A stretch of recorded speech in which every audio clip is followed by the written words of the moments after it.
एक गांव में सुंदर नाम का एक गरीब मजदूर अपनी पत्नी तुलसी के साथ रहा करता था।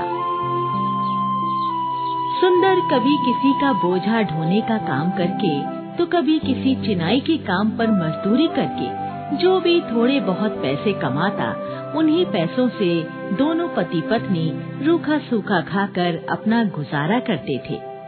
दोनों के यहाँ कोई संतान भी नहीं थी। एक दिन की बात है, सुंदर काम की तलाश में घर से निकलता है तो दिन भर इधर उधर भटकने के बाद भी उसे कोई काम नहीं मिला और वो खाली हाथ घर लौट आया। इसी प्रकार कई दिनों तक लगातार ऐसे ही होता रहा। सुंदर काम ढूंढने जाता और खाली हाथ घर लौट आता। आखिरकार घर में मौजूद राशन भी खत्म हो चुका था तो तुलसी सुंदर से कहती है, अजी सुनते हो, मैं कह रही हूँ ऐसे कैसे काम चलेगा।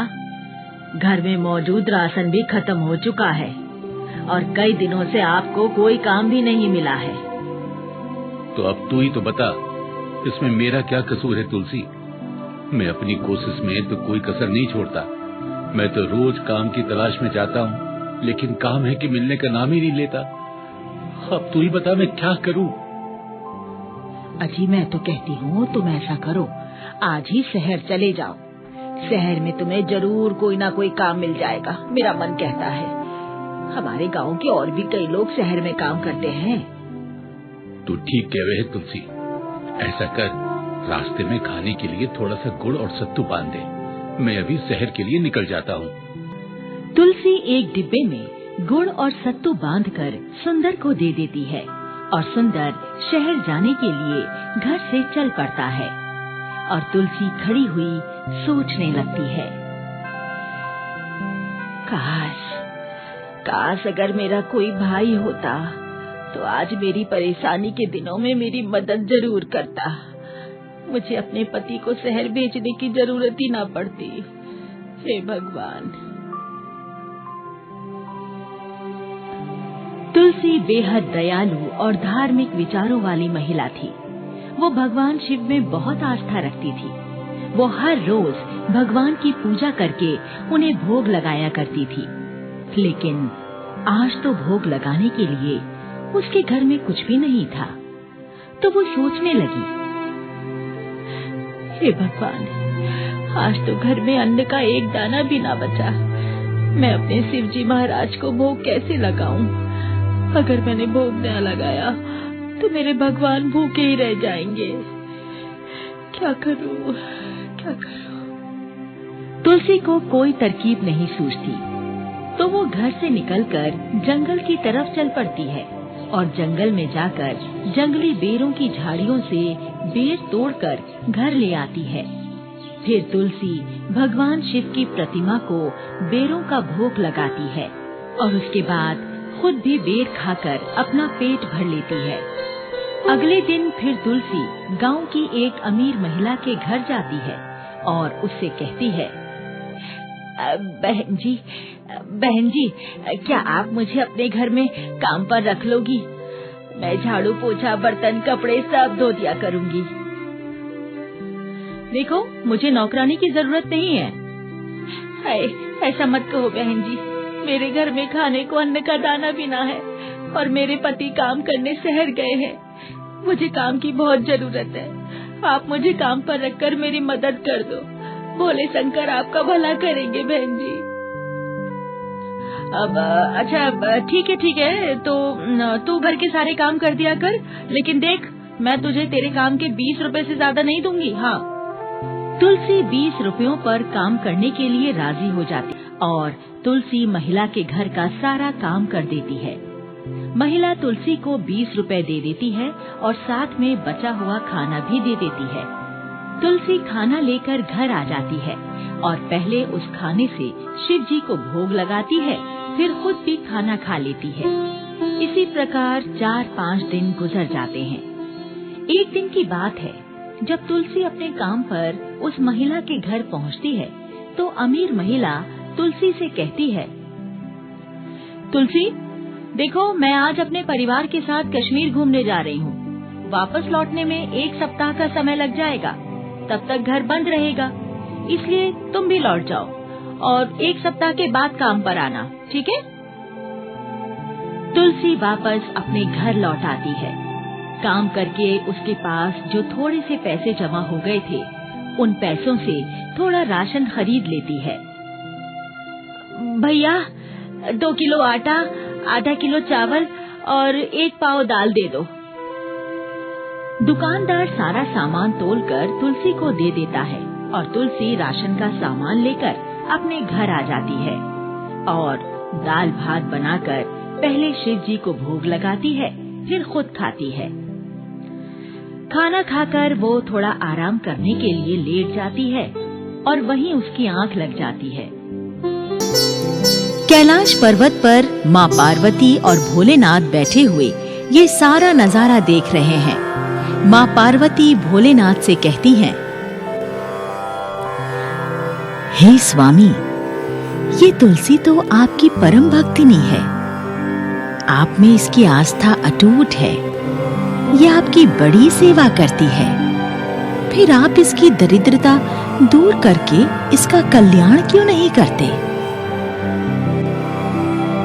देवी पार्वती, निस्संदेह ये तुलसी मेरी सच्चे मन से भक्ति करती है और मैं इसके दुख दूर कर सकता हूँ, परंतु पहले मुझे इसकी परीक्षा लेनी होगी। हे भगवान, आप इस बेचारे की परीक्षा लेने में विलंब मत कीजिए। इसकी परीक्षा ले लीजिए और इस पर अपनी कृपा कर दीजिए। भोलेनाथ और पार्वती मानव रूप धारण करके कैलाश पर्वत से धरती पर आ जाते हैं। रात का समय है। तुलसी अपने घर में दाल रोटी बना रही है। तभी दरवाजे पर दस्तक होती है और तुलसी बाहर देखने चली जाती है। घर के बाहर मानव रूप में भोलेनाथ और पार्वती जी खड़े थे। तुलसी उनसे पूछती है, जी कहिए, क्या बात है? बहन, मेरा नाम शंकर है और ये मेरी पत्नी गौरा है। हम बहुत दूर से एक गांव से आए हैं, परंतु मेरी पत्नी को बहुत भूख लगाई है। ये भूख के कारण चल नहीं पा रही है। क्या तुम मेरी पत्नी को कुछ खाने के लिए दे सकती हो? मुझे बहन कहने वाला मेरा कोई भाई नहीं है, लेकिन आज तुमने मुझे बहन बुलाकर मेरा दिल खुश कर दिया। आप दोनों अंदर आ जाइए, मैं आप दोनों को ही भोजन करा दूंगी। आ जाइए, आ जाइए। तुलसी दोनों को घर के अंदर ले आती है और बिठा देती है। फिर तुलसी कहती है, देखो भैया, मैं बहुत गरीब हूँ। उबली हुई दाल और रूखी चपाती के सिवा मैं आपको और कुछ नहीं खिला सकती। हमें बड़े जोरों की भूख लगी है। तुम्हारे पास जो कुछ है वो हमें खिला दो, हम प्रेम से खा लेंगे। हाँ, क्यों नहीं, अभी रुकिए जरा, मैं पहले अपने भगवान भोलेनाथ को भोग लगा दूं, फिर आपको खाना परोस दूंगी। तुलसी शिवजी की प्रतिमा को भोग लगाती है, फिर भोलेनाथ और पार्वती जी को खाना परोस देती है। दोनों बड़े चाव से खाना खाते हैं। फिर भोलेनाथ तुलसी से कहते हैं, बहन, तुमने मुझे अपना भाई मानकर हमारा आदर सत्कार किया और अपने हिस्से का भोजन हमें खिलाकर हमारी भूख मिटाई। तुम बहुत दयालु और धार्मिक हो। आज से तुम मेरी धर्म की बहन हो। लो, मेरी कलाई पर राखी बांध दो। तुलसी खुश होकर भोलेनाथ की कलाई पर राखी बांध देती है। तो भोलेनाथ कहते हैं, बहन जब भाई की कलाई पर राखी बांधती है तो भाई बहन को कुछ उपहार देता है। ये लो तुम्हारा उपहार। भोलेनाथ एक पोटली तुलसी को देते हैं। तुलसी पोटली खोलकर देखती है तो उसमें सोने के सिक्के और हीरे मोती होते हैं। तुलसी की आंखें इतना कीमती उपहार देखकर फटी की फटी रह जाती हैं और तुलसी कहती है, भैया, आपने मुझे इतना कीमती उपहार दिया। नहीं, आप कोई साधारण इंसान नहीं हो सकते। बताइए, आप लोग कौन हैं? कौन हैं आप लोग? भोलेनाथ और पार्वती जी अपने असली रूप में आ जाते हैं। अपने सामने साक्षात शिव पार्वती को देखकर तुलसी हाथ जोड़ प्रणाम करती है।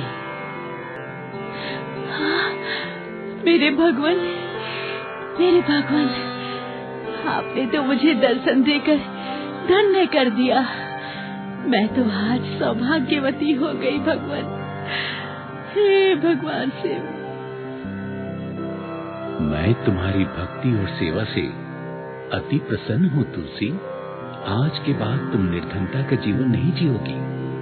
मेरे आशीर्वाद से तुम अति शीघ्र अपनी एक संतान को भी जन्म दोगी और मृत्यु के पश्चात तुम्हें मोक्ष भी प्राप्त होगा।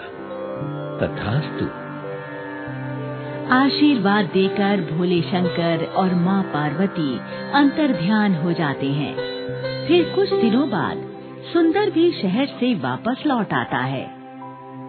तुलसी सुंदर को सारी कहानी सुनाती है और शिव जी के द्वारा दिया गया उपहार भी सुंदर को दिखाती है। सुंदर हीरे मोती और सोने के सिक्के बेचकर अपना एक बड़ा सा घर भी बनवा लेता है और गेहूं व चावल का थोक व्यापारी बनकर अपना कारोबार भी शुरू कर देता है।